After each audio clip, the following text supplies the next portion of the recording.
well, got the AuxBeam F16s for the H1 headlights. And obviously, I cut these off those spider lights that I got. And then I got this H7 connector, which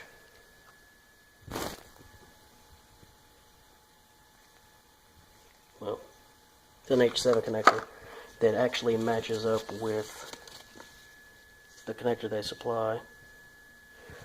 And I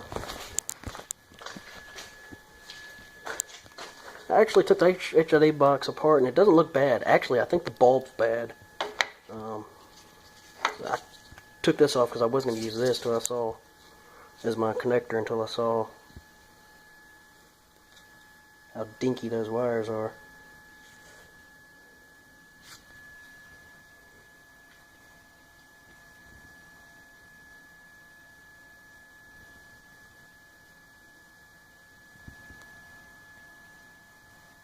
Anyway, but you know, I actually think my 55 watt HIDs are brighter. There's my HID.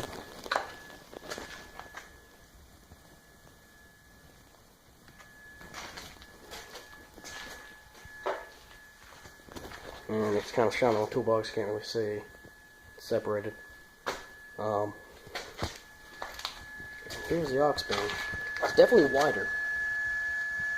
As you can see, there's a hot spot, because obviously it's two bulbs. There's a hot spot there and a hot spot there.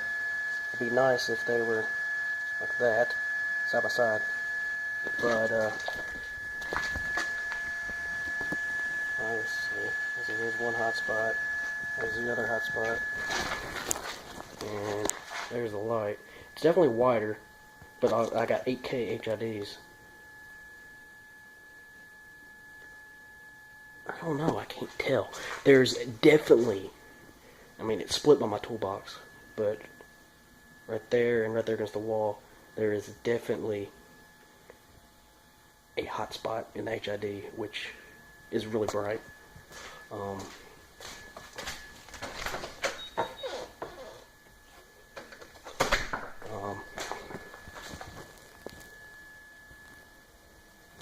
not going to tell.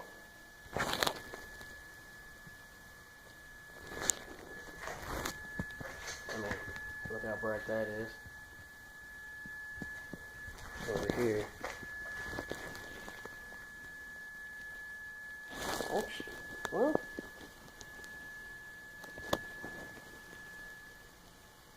but that's also that one hot spot, which is right there, which is pretty bright. Yeah. There's the AuxBeam. There's my HID. I don't know, but I looked at the bulb. The bulb was definitely burnt, so maybe that shorting out, constantly turning off and on that bulb burned it. But I'm going to pause this right here, and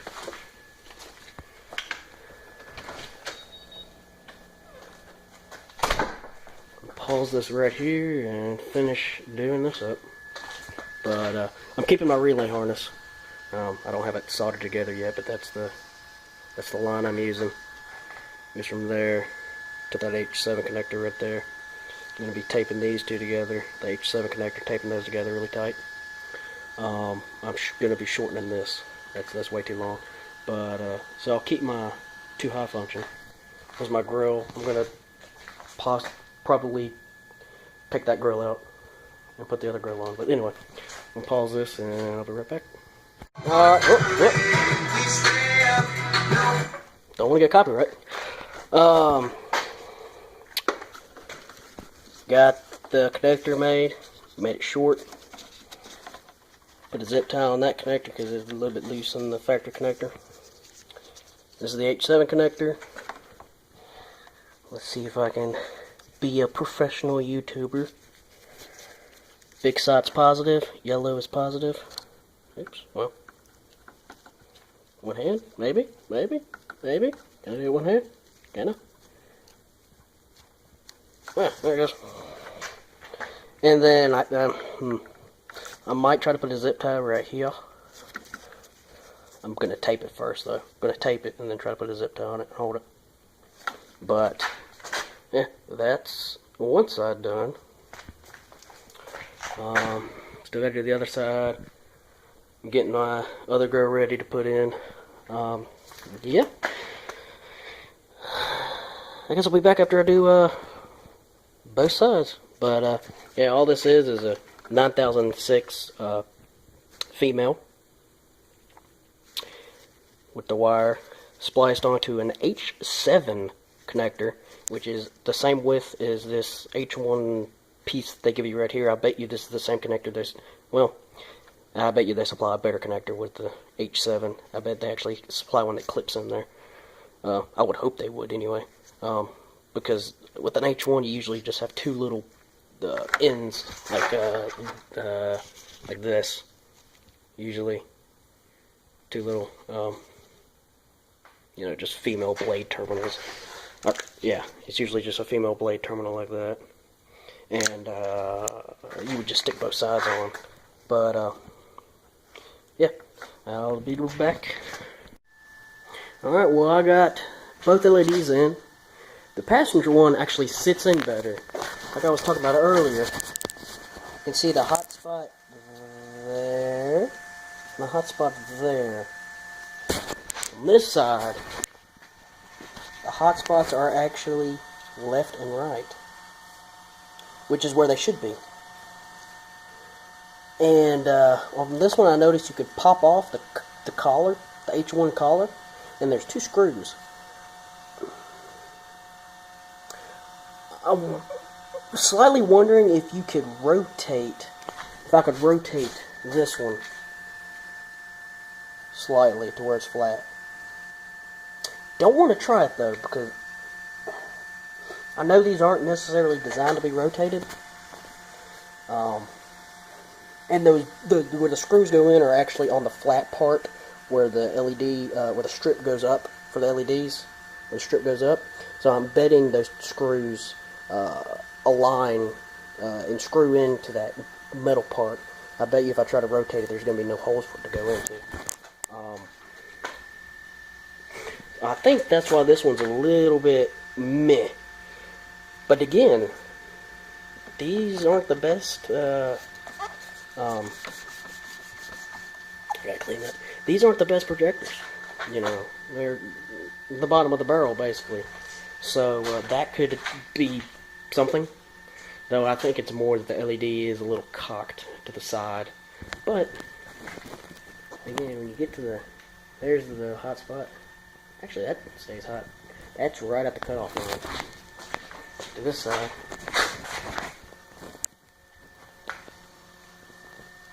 So.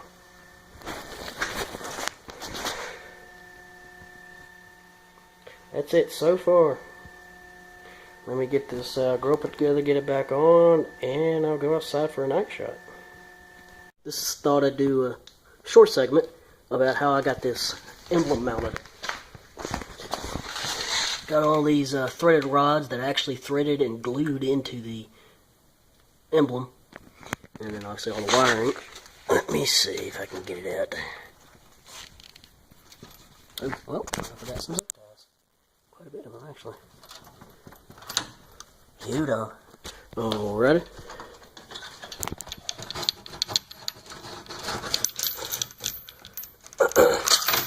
Well, need to balance it more different on the other one anyway. Let's go right in front.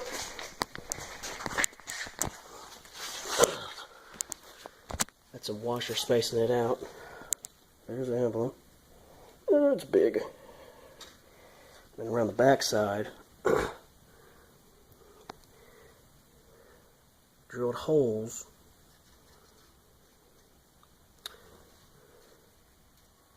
and I actually drilled and threaded holes in this plastic.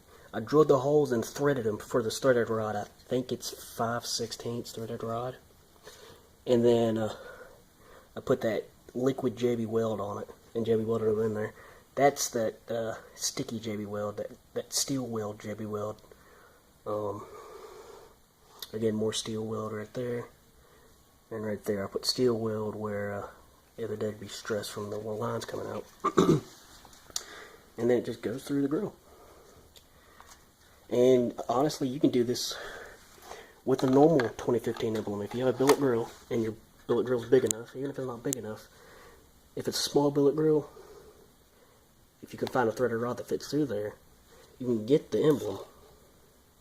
And then there's rivets on the back, which is actually where a lot of these holes were drilled. Well, actually, you can see some of the holes right there. There's a hole right there. Trying to focus. That hole there, and a couple of those holes are all original holes, like that one right there. That's an original hole that the plate, the plastic GMC inserts were in. You just drill it out, drill the rivet out, and pull the plate out, and you could do something similar to this. And if you want a new emblem in there, you could do that. I just thought I'd do that real quick before I take this all apart. Definitely like this grill a lot more.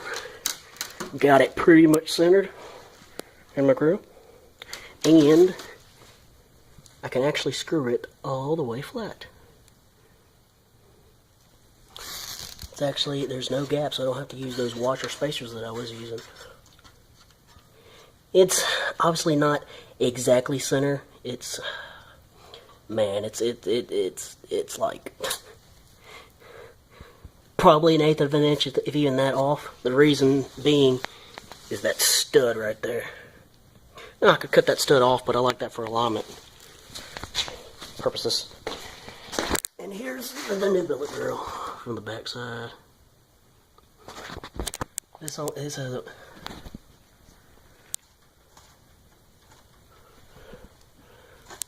is that warped? That might actually.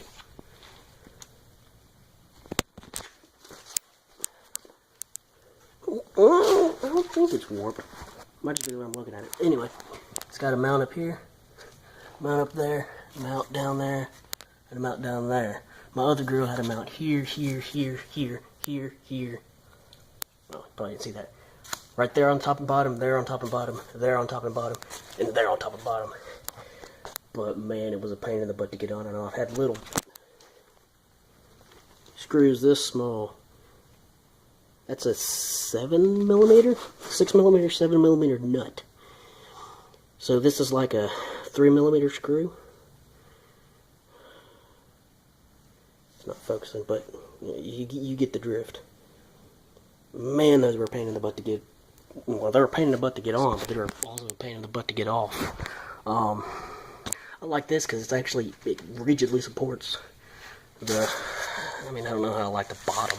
You know, it sticks out here. You get this plate you put on and then it sticks out. It would have been better if this was flipped around, butted up to here. That would be a lot better. A lot better. It's gonna be interesting how much room I got on the inside with that out like that. But yeah, that is my other billet grill installed. I guess I'll be back once I have it on the truck. I gotta tidy up all this wiring. Tidy up all the wiring. Put it back in the 3-pin splitter. Tape all of it back together. I always tape the connections. I tape the connections because these don't lock in place.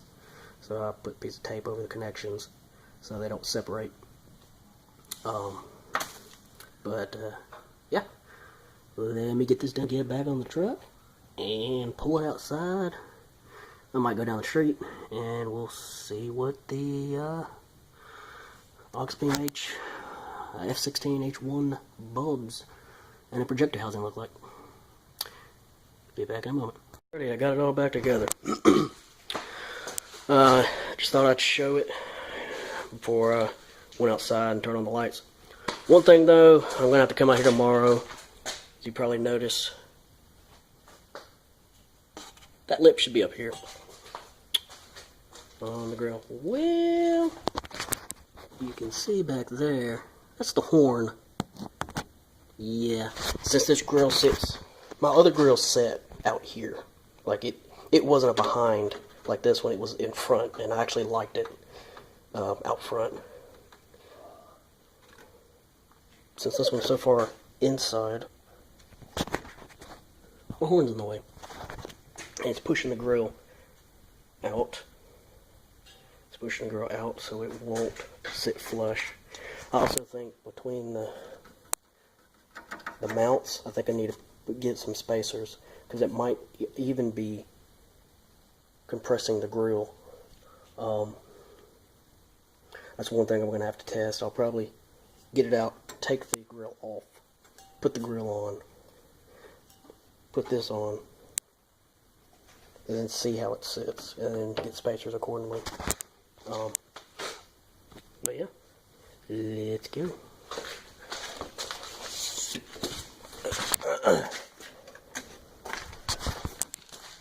Let's turn them on one more time.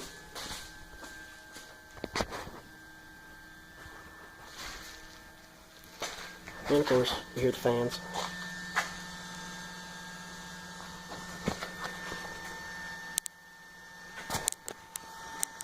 There.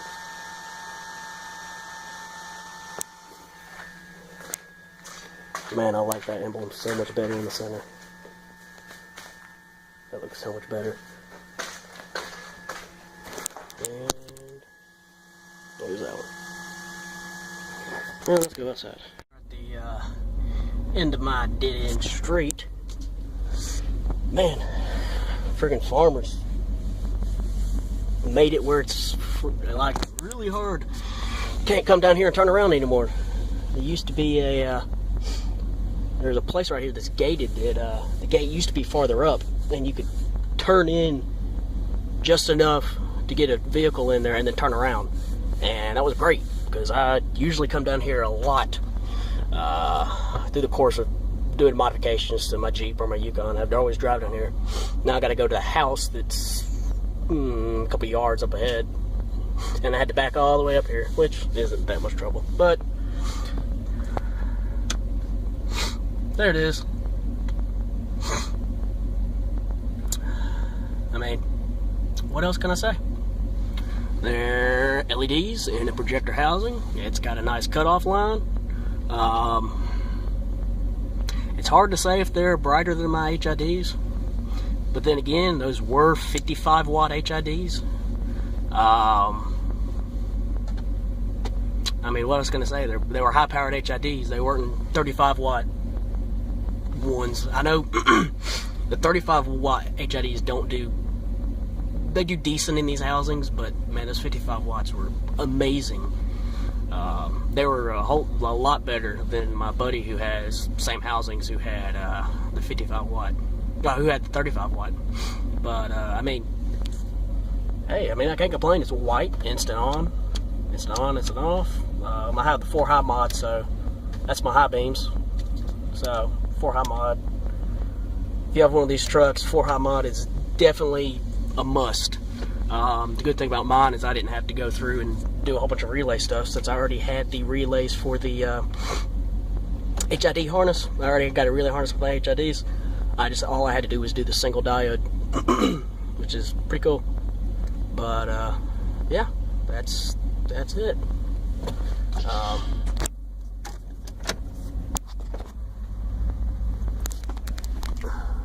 Nah, you can't even see it. This is a video, isn't about my reverse lights, but they're pretty darn bright too. Anyway, I guess I'll do one more outside. I mean, obviously, like everybody says, camera doesn't do justice at all for lights, but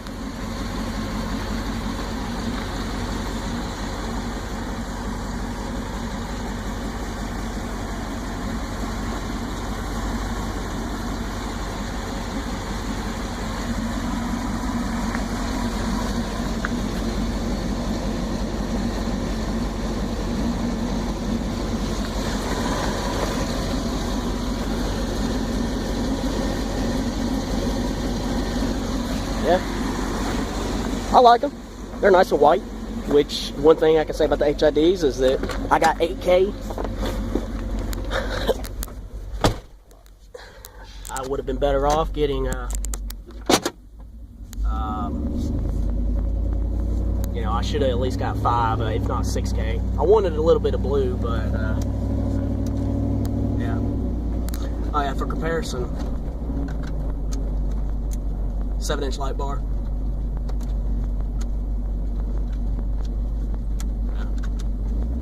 It's just, missed the mud. But, yeah. There's me installing that and doing my grill. So, talk to y'all later. Don't really know what I'll be doing next. I mean, I need to put that brace on the front of my Jeep. Might do some videos of that. I don't know if I'm going to do that tomorrow or not. I might. Just depends. Anyway, talk to y'all later.